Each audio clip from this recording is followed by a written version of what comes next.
Bonsoir à toutes et à tous. Bienvenue dans Quelle Comédie, l'émission consacrée, je sais pas quelle caméra regarder, l'émission consacrée à l'actualité de la comédie française. Ce soir, mes camarades Andrea Vilchange et Zélie Delmagne, que je salue, qui sont derrière les caméras, filment et répondent en direct à vos questions et à vos commentaires. Bienvenue à nos trois invités. Bonsoir Dominique Blanc. Bonsoir.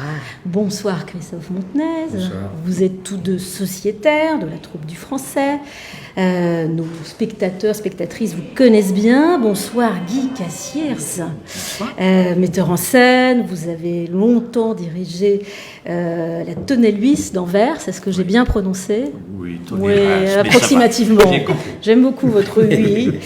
Vous êtes de retour à la Comédie Française pour la reprise des Démons, Guy Cassiers, d'après Dostoïevski, une mise en scène que vous avez signée ici, Salle Richelieu, en 2021. C'était votre première collaboration avec la troupe et je crois votre premier Dostoïevski, façon de parler. Alors vous êtes encore tous les trois en répétition avec une distribution sensiblement modifiée. La première est le 2 mai. Dans 2 jours. Non, c'est infini, le temps qu'il vous reste. Et la pièce sera donnée jusqu'aux vacances, le 21 juillet, puisque la salle Richelieu et la Comédie Française ferment un tout petit peu plus tôt à cause des JO, ou en raison des JO, soyons positifs. Alors, peut-être première question pour vous, Guy Cassiers, qui sont ces démons que vous mettez en scène, que vous retrouvez? De quoi s'agit-il? Mais il y en a beaucoup de démons. Et je pense qu'il n'y a personne sur scène. Chaque caractère a ses démons personnels. Mais je pense que Dostoïevski veut nous expliquer qu'il y a un peu de démons dans chaque personne. Et le danger dans la société, c'est quand on laisse ouvrir. Quand on ouvre la porte où les démons peuvent se grandir, ça devient très dangereux. Et les démons sont dans les générations vieux, les démons sont dans les générations jeunes. Et le danger le plus grand, je pense, c'est que si on ne trouve pas. Parce que chaque personnage, j'ai compris ça des jours avant, il y a presque personne sur la scène qui est amoureux ou qui est ouvert pour être amoureux. Mais ça veut dire que pour se préserver de ses propres démons, il faut de l'amour, c'est ça que vous sous-entendez? Je pense que le danger que le démon dans votre cœur se grandit quand on n'est plus connecté avec l'idée d'amour. Pour moi, ça c'est quelque chose, on peut parler les choses politiques que Dostoïevski peut dire, ou des situations sociales, mais en vrai, chaque personnage est dans cette manière, même si on peut rire beaucoup dans le spectacle, il nous donne une vision très dure de notre société, pas seulement la société, je pense, qu'il a écrit dans cette période. 1860, voilà. Mais qui aussi fait beaucoup de références à notre société d'aujourd'hui. C'est l'une des grandes particularités de ce texte, qui n'a pas été écrit pour le théâtre, qui est un roman. Même un feuilleton au départ, je crois, une série. Mais au même temps, il y a très beaucoup de dialogues dans le roman. Et c'est presque... c'est écrit comme un film. Comme vous avez dit, c'était des épisodes, toujours avec des moments où les gens entrent dans une nouvelle situation. Et maintenant je vais user un mot anglais, toujours avec des cliffhangers. À chaque fin d'épisode, il y a un cliffhanger. Voilà, pour intriguer le public de voudrait lire la semaine d'après. La semaine après. Et dans cette manière, il y a beaucoup de personnages qui toujours fait des différentes rencontres entre eux. Et pour ça, pour moi, c'était quand ils m'ont demandé de faire quelque chose ici, pour moi, c'était immédiatement, bien sûr, le contenu qui est important de dire ça aujourd'hui, mais aussi la possibilité de dire ça avec un ensemble grand et d'une qualité qu'ici, dans cette maison, qu'on peut avoir une polyphonie des voix, des caractères très spécifiques, mais en même temps très compliqués. Et je pense qu'il n'y a pas beaucoup de maisons encore, je dois dire, en Europe, où on peut expliquer un texte comme Les démons de Dostoïevski. Qui, Dominique ou Christophe, veut prendre en charge l'histoire? Ça parle de quoi? Christophe? Ah oui, non, c'est toujours un peu la tannée. On va se le partager à trois. Voilà. Oui, c'est dense. C'est dur. Oh oui, c'est compliqué. Beaucoup de personnages, même si vous avez resserré le nombre de personnages présents dans le roman. Les 4 personnages principaux, c'est Barbara. Joué par Dominique Blanc. Et sa fille. Son fils. Son fils, excusez-moi. Je fais cette erreur tous les... Alors, et l'autre couple... Nicolas. Son fils. Voilà. Et on a Stéphane avec Piotr. Stéphane le père. Donc on a 2 générations. 2 générations. Stéphane Varvala. Oui. Nicolas et Piotr, joué par Jérémy Lopez. Alors, les parents sont les gens qui ont le pouvoir. Ce sont des aristocrates qui ont une très belle vie, riches, mais ils sont aussi un peu coincés dans leur monde. Oui. Dans leur monde, dans leur passé. Et il fait semblant, on peut dire, un monde qui n'est plus là. Et on a la nouvelle génération. Il y a la nouvelle génération qui réentre sur scène et qui veut changer tous.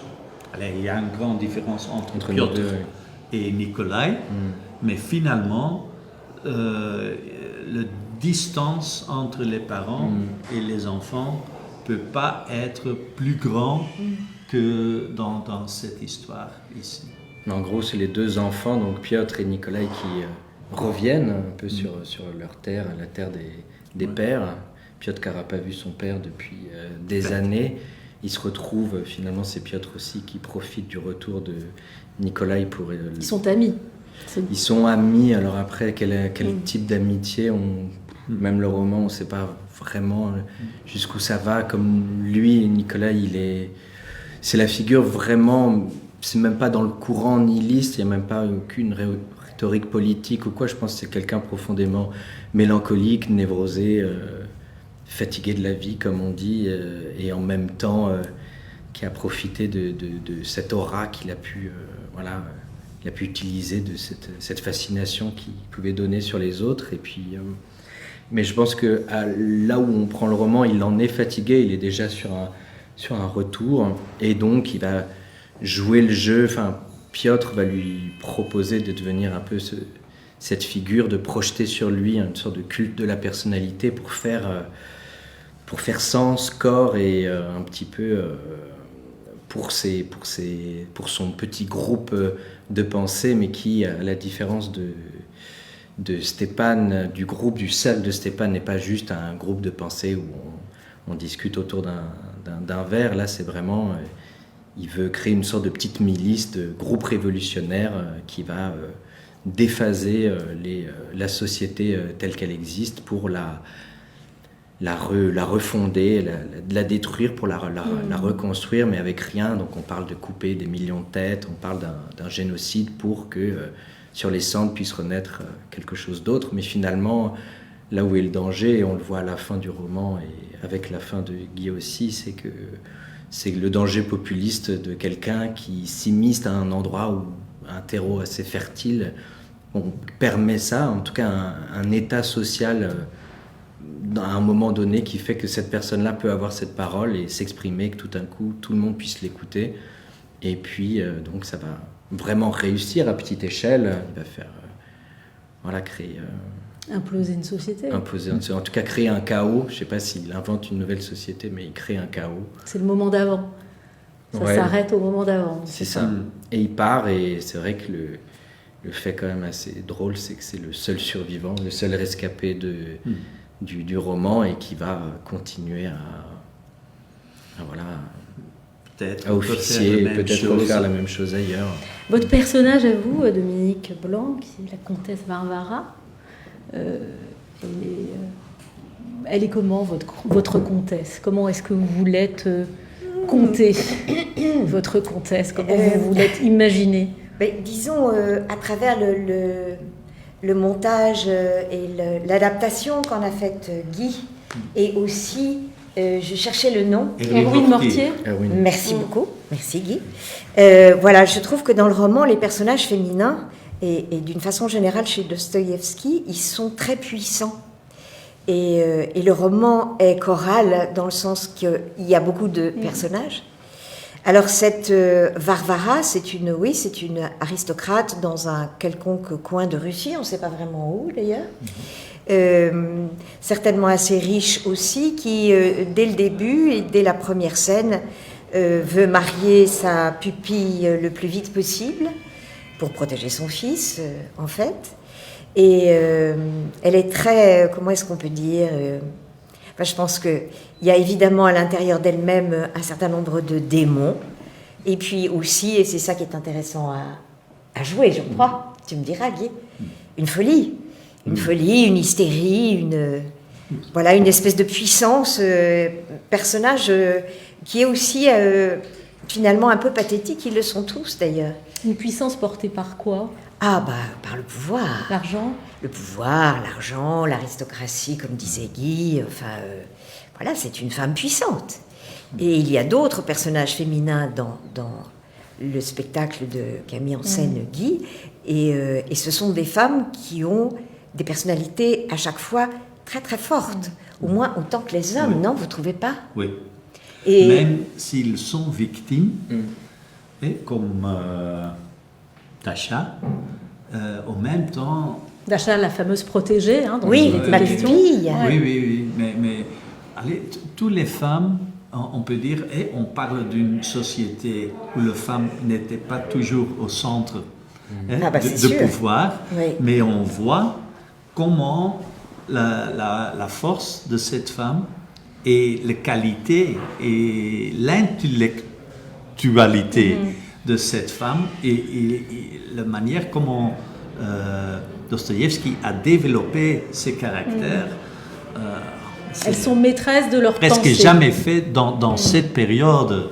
On a bien sûr dans Molière, dans Shakespeare, des femmes incroyables, mais je pense ici aussi, la manière comment ils cherchent une manière de survivre, c'est développé dans tous les détails et parce très que intelligent. Si on compare, c'est peut-être idiot de comparer, mais si on regarde le théâtre français à ce moment-là, les rôles de femmes, franchement... 19e, milieu du 19e, c'est pas extraordinaire, on est d'accord, Guy? C'est vrai. Alors que là, il y a des personnages masculins comme féminins, mais qui sont terriblement romanesques et qui sont engagés dans leur destinée et dans leur destin et qui sont... Il y a une idée très forte du destin pour chacun de ces personnages. Absolument. C'est un destin qui cheminerait de façon presque parallèle. Oui. Votre personnage, Nikolai... Il parle de la foi aussi beaucoup, le roman parle aussi du croire, Chatov, cette figure-là, un peu le personnage joué par Stéphane Barupen, qui parle beaucoup de ça, qui parle aussi de lui au passé, Nikolai ayant été très croyant à un moment donné, ayant été presque touché par la lumière, brûlé, puis finalement c'était le diable. Mais elle est où sa part d'humanité, Nikolai? Parce que on arrive à un moment où il est Il est même pas nihiliste parce que c'est un courant politique Non, et il est dans ça. rien. Il est dans ce mariage étrange avec cette. En tout cas, à jouer, c'était ça femme. qui était compliqué. Maria. Disons que si on se fie à ce qui est écrit, et même dans le roman, je relisais qu'on dit le narrateur dit quelque chose m'a dérangé, quelque chose de dégoûtant, comme s'il portait toujours un masque.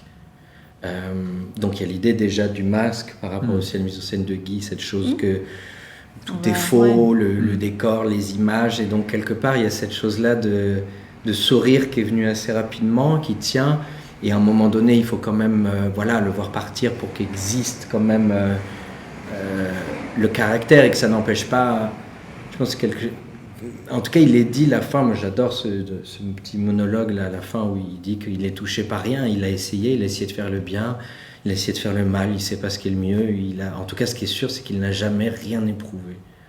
Il a été excité par des choses, mais ça ne l'a jamais amené loin. Il a un peu touché à tout, quoi, et en fait au bout du chemin, il est pourtant jeune, mais il se dit bon, ça ne vaut pas, le jeu n'en vaut pas la chandelle, et je m'excuse pour les autres qui auront croisé ma route. C'est le seul qui survit pourtant. C'est celui qui n'en veut pas en fait, qui n'a d'autres. Ouais. Mais ouais, donc ça part d'humanité, et après je pense, je sais pas. En même temps, il touche ça un peu avec Lisa dans la pièce, quelque chose où tout d'un coup il se dit amoureux, mais c'est trop jeune et naissant pour qu'on soit sûr du sentiment. Et d'ailleurs l'autre lui dit t'es pas amoureux de moi et moi non plus, c'était juste un feu de paille, et peut-être finalement, et puis bon c'est quelque chose qui aurait pu lui donner la lubie de continuer un autre plot, puis finalement ça ne va pas plus loin. Mais le danger dans son caractère, c'est aussi qu'il dit des choses à Piotr, des choses qu'il peut utiliser. Alors, il va jamais faire des choses qu'il dit, mais en même temps, il lui soumet les idées à les autres. Ouais. Et Piotr, donc le personnage qui est joué par Jérémy Lopez, qui lui est qui dans prend ça l'action avec et l'envie, en tout cas, l'envie de détruire. Oui. Et ça, c'est la chose qui est trouble. Oui. Le plus dangereux des deux, c'est lequel finalement, Piotr ou Nikolai? Je dirais que c'est l'autre, moi. Parce qu'on défend toujours un peu nos personnages. Non, c'est mais vrai, oui, on défend parce que toujours. Il dit quelque part ce truc, oui, parce qu'au début, il dit si tu veux vraiment foutre le bordel, si tu veux que ton groupe il te croie et qu'il y ait une sorte qui te suive, et tu dois en tuer un. Ouais, tu dois faire, en tout cas, organiser un crime et créer que les autres éliminent une personne du groupe pour après les avoir avec toi, les rendre complètement dépendants et les manipuler à l'infini. Et en même temps, il lui dit ça comme ça, très rapidement. C'est très visionnaire, quand même, non ? Mais c'est comme un jeu pour lui, j'ai l'impression, c'est ça. Dans le texte, il dit que il y a beaucoup de nihilistes, et les nihilistes ont besoin d'un héros. Et une figure. Nikolai est le héros parce que personne ne comprend c'est ça. Ce caractère. Alors, c'est cette magie qui créait des gens qui... pour Piotr, lui, c'est la figure où tout le monde peut... Quand vous pensez qu'il n'y a aucun chemin plus de prendre, c'est une personne qui va changer tout le monde. Et dans cette manière, on parle d'aujourd'hui, politique aujourd'hui, si c'est en Russie, si c'est en France, si c'est en Belgique, si c'est en Amérique, on crée des personnes, une personne qui dit « moi je vais changer tous, et si tu me suivras, je vais commencer avec, premièrement, écraser tous et recommencer la société ». Et ça, c'est quelque chose de très dangereux, je pense, qui se passe. Mais ce qui est terrible, ce que tu dis, c'est qu'il n'y a pas tellement d'espoir, puisqu'au final, la vieille génération, on sent que c'est pas non plus ça, la nouvelle, non, mais en tout cas, si le germe peut prendre, c'est qu'il y a quelque chose qui ne fonctionnait pas, en tout cas, dans ce qui était déjà proposé. Et c'est pour ça que le terrain y était propice. Voilà, et donc ça veut dire que ça met aussi la responsabilité, enfin une part en tout cas sur cette génération, sur ceux qui. C'est pour ça que c'est intéressant que ça se croise tout le temps. Ouais. Il y a cette scène entre Stéphane et la comtesse où elle le congédie d'une certaine façon. En tout cas, Ah mais oui. Est-ce que cette scène porte au-delà du sentiment amoureux cette responsabilité-là d'une génération finalement qui explose parce qu'elle se rend compte qu'elle n'y arrive plus ou qu'elle n'a pas réussi à fixer les choses de manière oui, et puis je pense pérenne, aussi que c'est une génération qui est restée dans l'utopie aussi. Par exemple, c'est très, très fort en ce qui concerne le personnage de Stéphane, par exemple. Verhovensky, qui est vraiment comme ça dans ses... Un intellectuel, oui, mais un enseignant. Un petit intellectuel d'une petite province, voilà. Qui s'est beaucoup écouté, apparemment, oui, toute sa carrière. Et qui aime s'écouter. Ce qui est intéressant dans le couple, c'est que les relations, c'est des relations de pouvoir et de séduction, mais qui sont d'une extrême complexité. C'est ça aussi qui est passionnant à travailler comme matière. Au début, lui, il est censé être précepteur et être engagé par la comtesse. Et il y a une fascination, il y a une séduction, mais en même temps, c'est toujours elle qui commande, bien évidemment. Et Parce que c'est elle qui paye. Exactement. Et ils sont, comment dire, oui, très passionnés et en même temps totalement à côté de la réalité, totalement décalés par rapport à tout ce qui se passe à l'extérieur. C'est comme un ancien monde qui s'effondre un peu aussi. Moi, je le vois comme ça. Ce qui est touchant, quand je me souviens mal, peut-être que tu vas te souvenir, Guy, mais du roman, je me souviens qu'on part vachement avec Stéphane. Oui, beaucoup. Et il y a quelque chose où on s'assimile, on se reconnaît dans cette figure-là, qui est un peu la figure du peuple, au début, de nous, enfin, tu vois, dans ce qu'elle a de beau et en même temps de veule, de médiocre aussi, mais de réussi. Enfin, il y a quelque chose un peu pantouflard où on se dit c'est pas si mal, tu vois. Il y a un truc. Il cherche de créer des ponts entre les gens. Ouais, et puis il est quand même, c'est ça, il est quand même dans le partage avec les gens. Stéphane, vous parlez de Stéphane? Ouais. Stéphane. Aussi, je pense que le grand moment où il parle devant le public, le valeur de beauté qu'on a perdu. C'est trop beau, ça, je pense que c'est aussi Dostoïevski qui parle. Ouais. Alors, ça, c'est quelque chose aussi important. C'est pas que Dostoïevski qu'on peut comparer avec une personne, mais il y a un peu de Dostoïevski. Dans chacun des personnages. Le personnage de Stéphane Varupen, il y a un peu de Dostoïevski. Aussi, certainement. Certainement. Mais il parlait, parce que je relisais un peu aussi le dossier, n'est-ce pas? Et vous avez révisé? Bravo. Non, mais il disait, c'est ça que Dostoïevski, à cette époque-là, il combat à la fois contre le socialisme et le nihilisme, voilà, qui sont contre le conservatisme et tout. Et donc il aimait et pour lui, notamment quand il est allé à Crystal Palace, quand il a vu ça, le libéralisme, il a fait genre, c'est là où la fin du monde, elle commence maintenant. Voilà. Donc quelque part, il s'attaque aussi, quelque part un peu, à nous aujourd'hui, à un Occident bien sûr. libéral, débridé, totalement. Il a peur qui est matérialisé par le Crystal Palace. Va influencer trop la Russie en ce moment. Et le Crystal Palace, ça c'est le monument là sur scène, d'une façon qui était dans cette période trop grand, trop ambitieux. Alors c'était pour Dostoïevski normal que ça doit détruire soi-même. Parce que c'est la mégalomanie de l'Europe. De l'Europe, mais aussi le danger de Russie va devenir qu'on veut plus, qu'on veut plus grand, on veut des choses qui ne peuvent pas vraiment exister. qui dépasse. Ceci dit, moi je repense la première fois que je suis allé à New York pour jouer les damnés, et j'avais le vertige à l'envers quand je regardais ces tours. Enfin, tu vois, j'étais totalement. Enfin, je me dis, c'est peut-être ça qu'il a ressenti, mais je me dis, mais comment c'est à Manhattan là, j'arrivais pas à comprendre que ça m'échappe. Pour moi, s'il a. Je me dis, mais c'est... C'est sûr que c'est un choc la première fois. Mais aussi que finalement, c'est toute l'architecture est détruite par un feu, finalement. Ouais. Et c'est pas...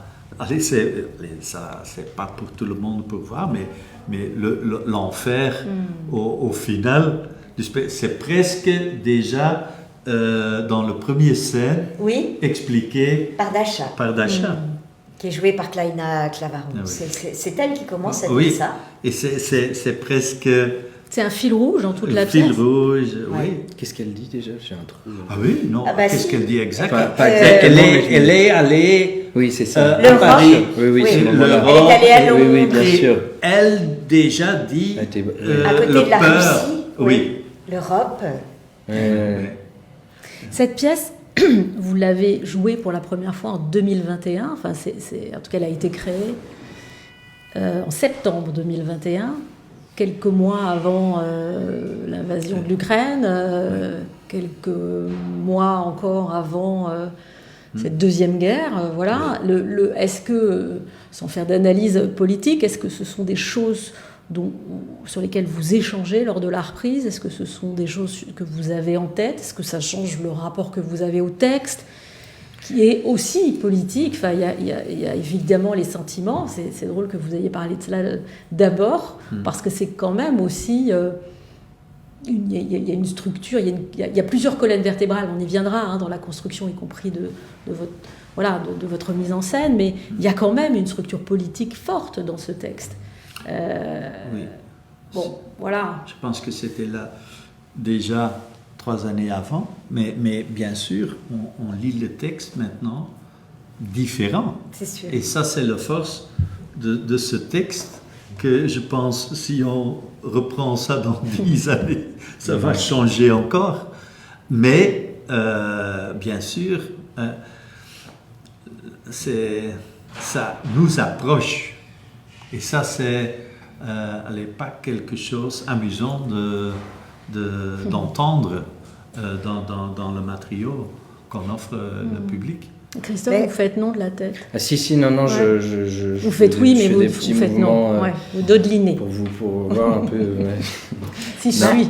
En fait, avec Christophe, justement, quand on a joué Tartuffe en Hongrie cet automne. Et la guerre est en Europe.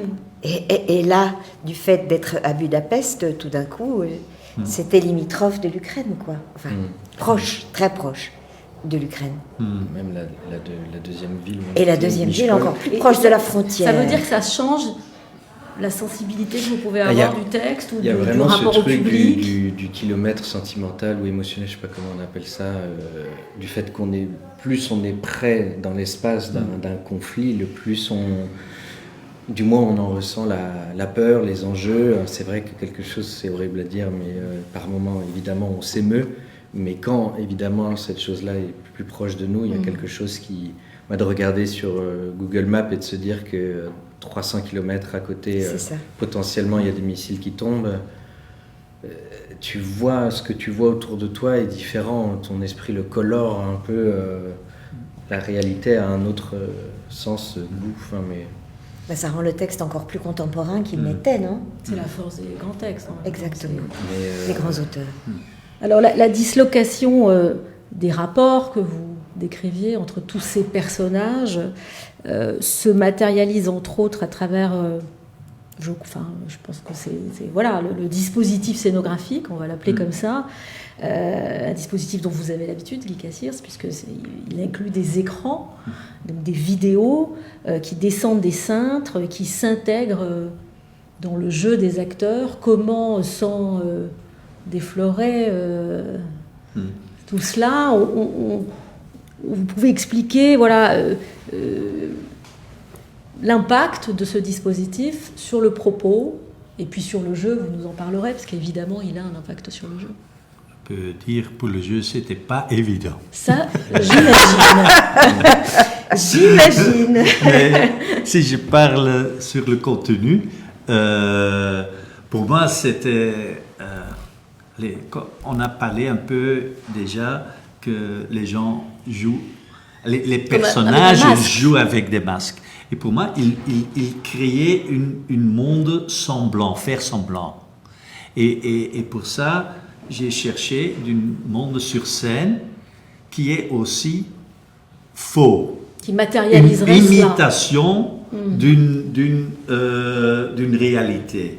Que le public, chaque scène, peut voir l'illusion d'un monde où on peut, comme dans un film, qu'on peut réveiller et suivre l'illusion, ou un monde réel, les acteurs sur scène, qui sont plus ou moins seuls, même s'ils créaient un dialogue entre eux, ils ne trouvent jamais les yeux de l'autre caractère. Et pour moi, c'était un peu symbolique comment personne vraiment n'entend la voix de l'autre, n'entend vraiment qu'est-ce que l'autre veut dire ou veut comprendre. Et ça, pour moi, c'était la dramaturgie de cet espace où les acteurs essaient de défendre leur personnage, c'est qu'ils créaient un fait semblant, un faux semblant, un faux semblant, mais dans une manière que quand le public voit leur territoire, ils sont toujours seuls. Face à une petite caméra. Ils sont séparés. Et même s'il veut d'être si proche de l'un à l'autre, il n'a jamais réussi de trouver ça. Et pour ça, du commencement, on joue avec cette code, avec des caméras dans une manière un peu humoriste, la manière de faire semblant, mais c'est quand les jeunes arrivent, ils commencent à détruire ces codes et finalement les caméras ne fonctionnent plus dans le système qu'on a introduit les premiers 40 minutes. Toute une partie du spectacle, effectivement, oui. est dans l'illusion avec oui. ces écrans et...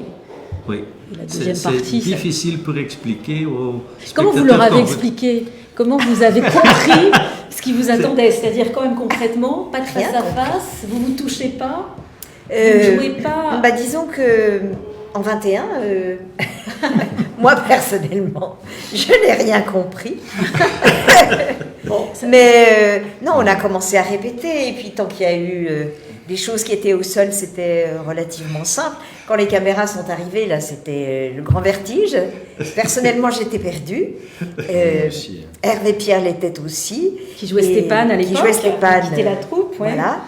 Et qui est joué maintenant par Didier Sandre, qui a beaucoup de mérite parce que lui aussi a connu une phase où on a plus de repères, en fait. On se retrouve de l'autre côté.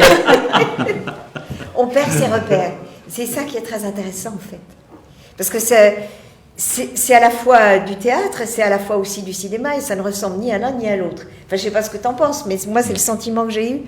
Et c'est comme une nouvelle écriture, complètement poétique. Et une nouvelle responsabilité donnée à l'acteur. Énorme, en plus, parce que vous réalisez votre propre film. Ils ne sont pas responsables de leur caractère, mais ils sont responsables de composition. Et même du montage. Il n'y a pas de montage. Il n'y a pas de montage. Alors, voilà. Alors, ça veut dire que l'acteur doit avoir aussi un œil différent au même temps qu'il joue le personnage. Un œil, c'est quoi la composition et comment je créais aussi l'environnement avec cet outil qu'ils ont sur scène. Et c'est pas beaucoup.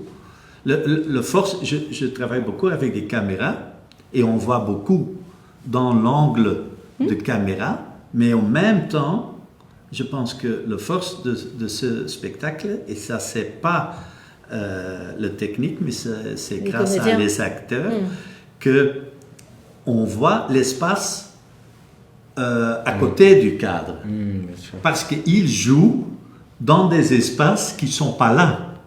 Et ça, c'est la grande force pour moi. Pourquoi ce n'est pas de film. On travaille avec des outils de film et l'expérience qu'ils ont, eux, avec film.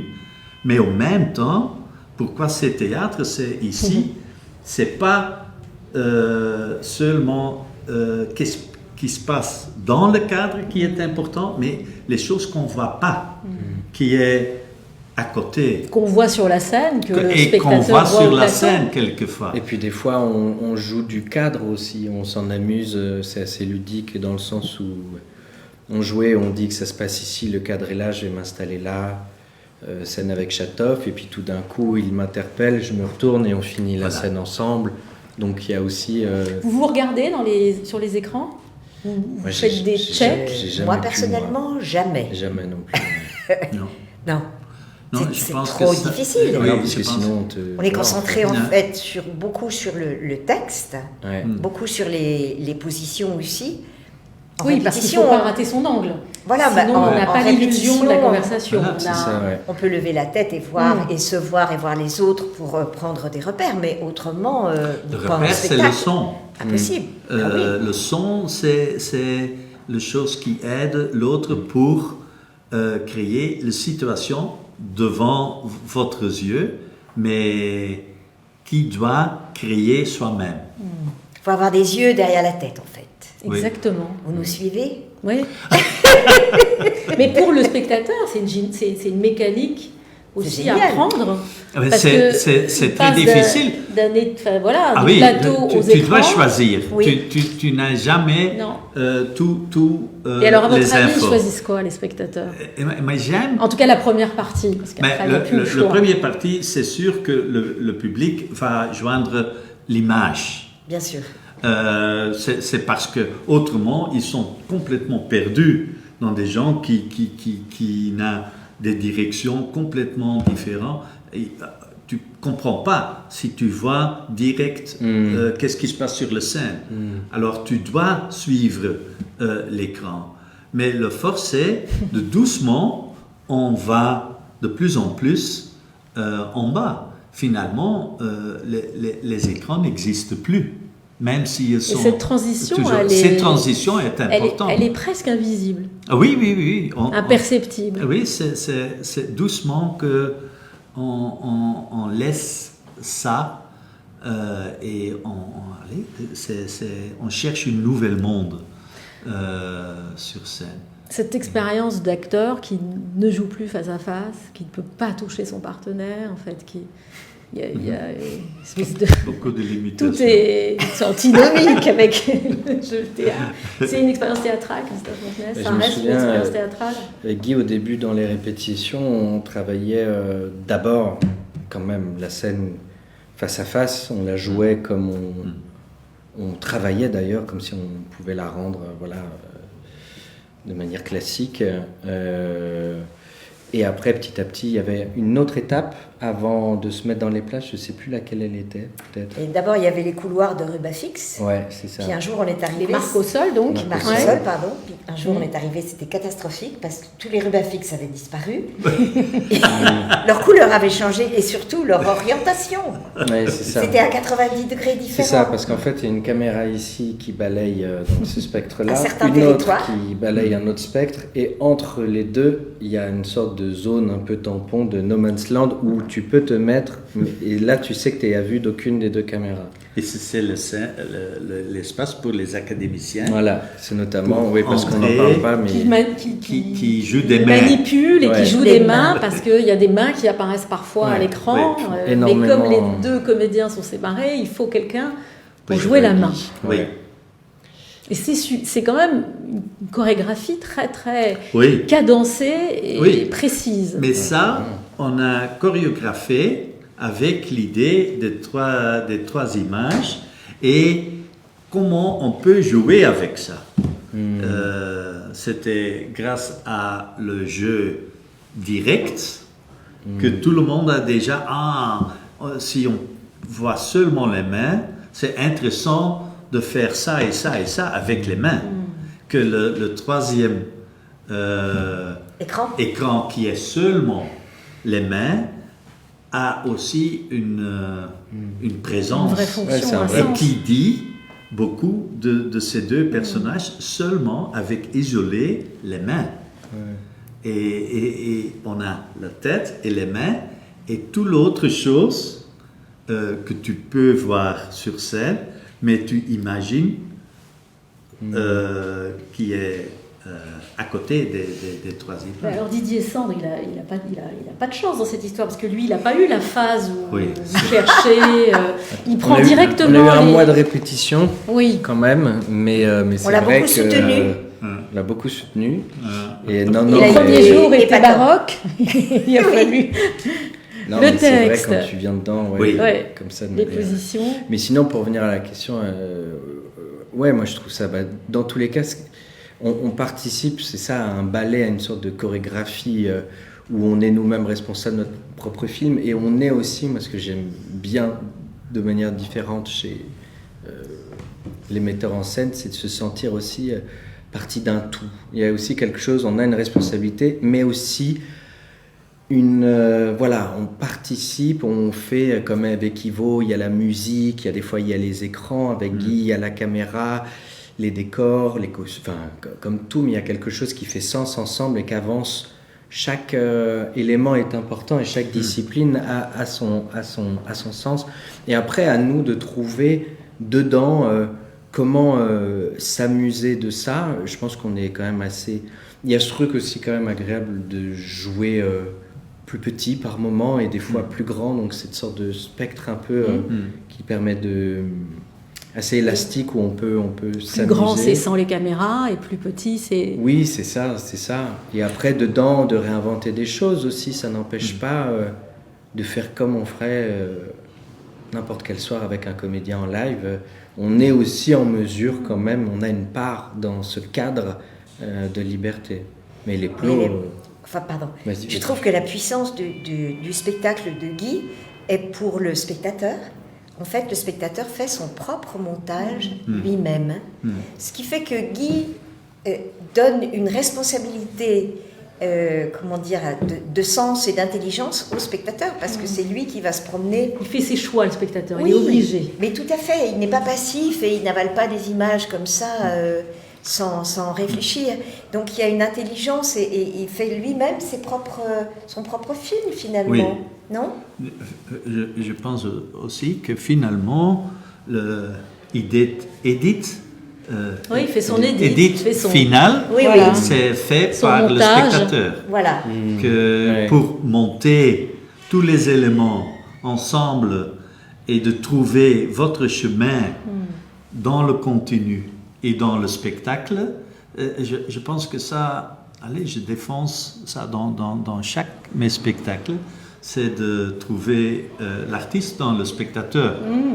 Et dans une manière qu'on offre beaucoup des infos avec toutes les disciplines, aide de générer des images. Pour moi, c'est toujours que si la musique offre des images et l'image devient musique, on est proche d'une certaine qualité que théâtre peut vous générer et stimuler l'artiste dans toi-même.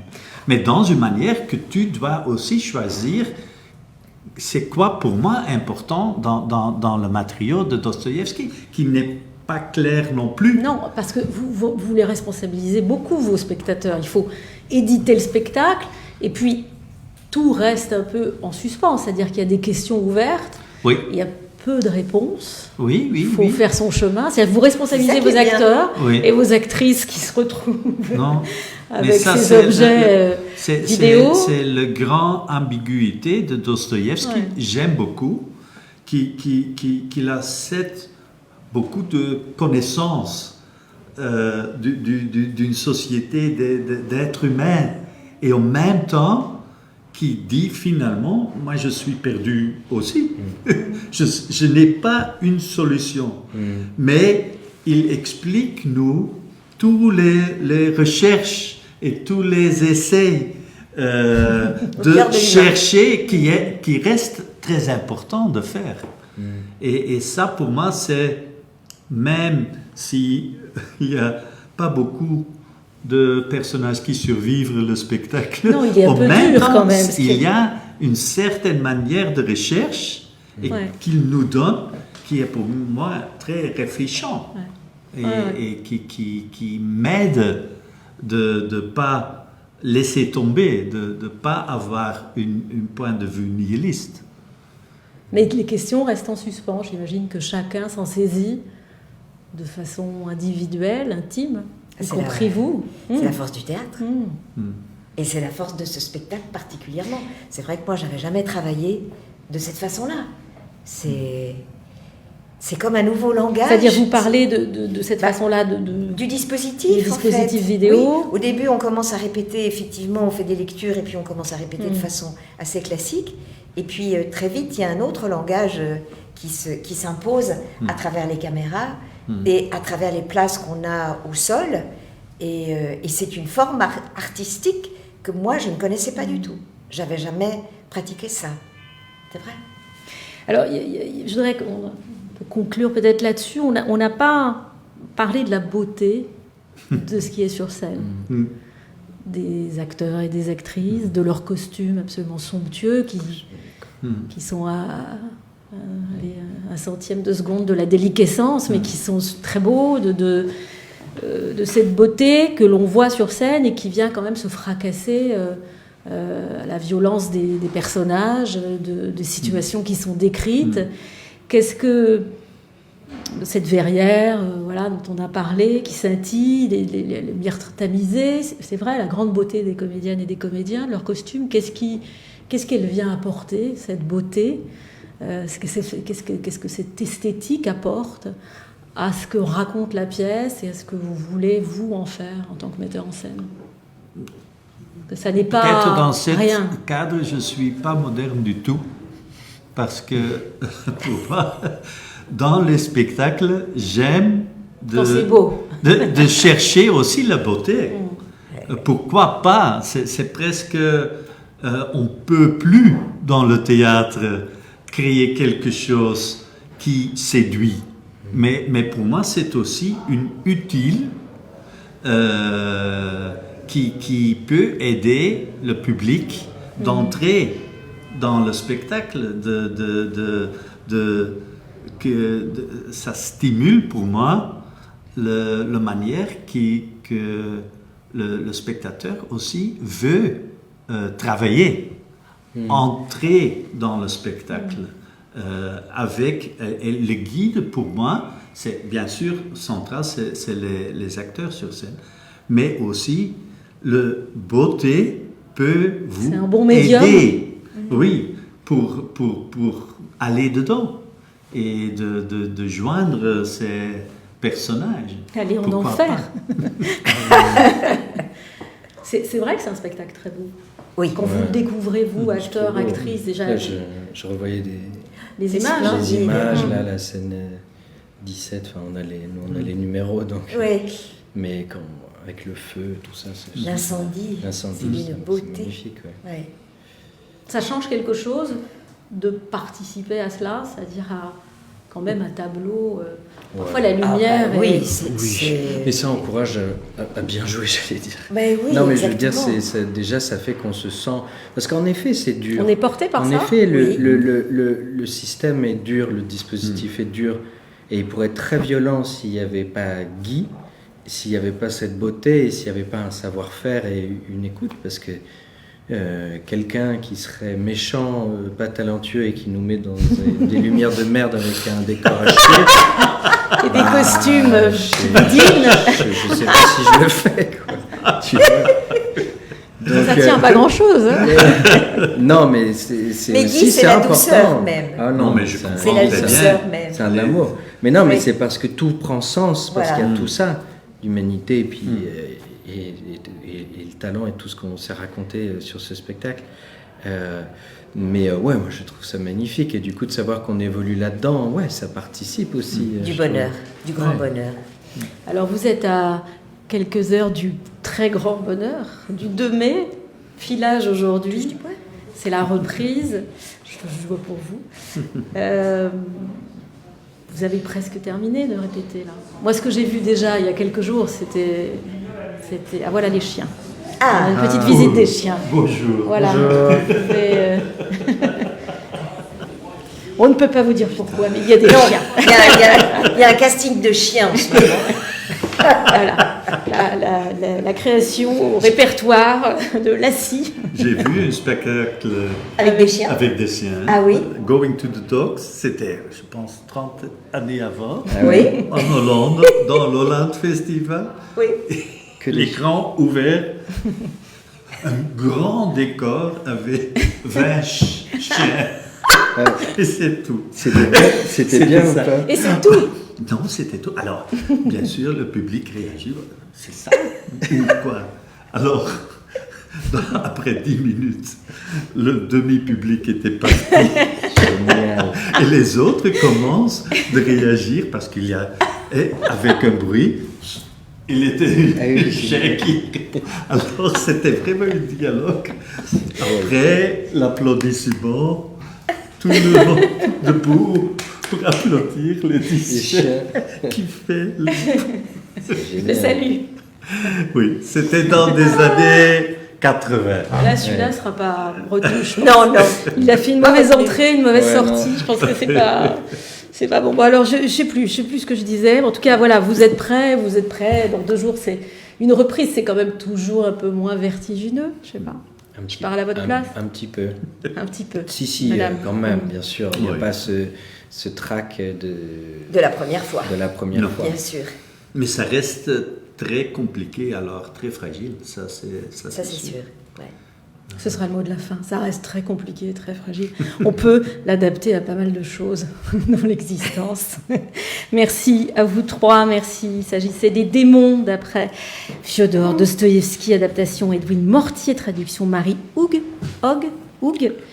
Mise en scène Guy Cassirs, avec Dominique Blanc, Christophe Montenez, Alexandre Pavlov, Christian Gonon, Stéphane Van Rupen, Suliane Brahim, Jérémy Lopez, Didier Sand, Jennifer Decker, Clément Bresson, Claïna Clavaron, Dominique Parent, Edith Proust, qui vient d'arriver dans la troupe, et puis les comédiennes de l'Académie de l'Académie de la Comédie Française, Pierre-Victor Cabrol, Alexis Debieuvre, Victor Kirillov, Élodie Laurent et Elric Leperc et Marianne Stegal. Voilà, la semaine prochaine, vous retrouverez ma camarade Judith Chen pour une émission spéciale consacrée au sport. Voilà, à la programmation autour des JO, à la Comédie Française. Le sport. Le sport. Quelle idée. Écoutez, voilà. Voilà. Même jour, même heure. Voilà, dans une semaine en attendant. Bonne semaine avec la Comédie Française et merci encore à tous les 3. Merci. Et merde. Merci à vous.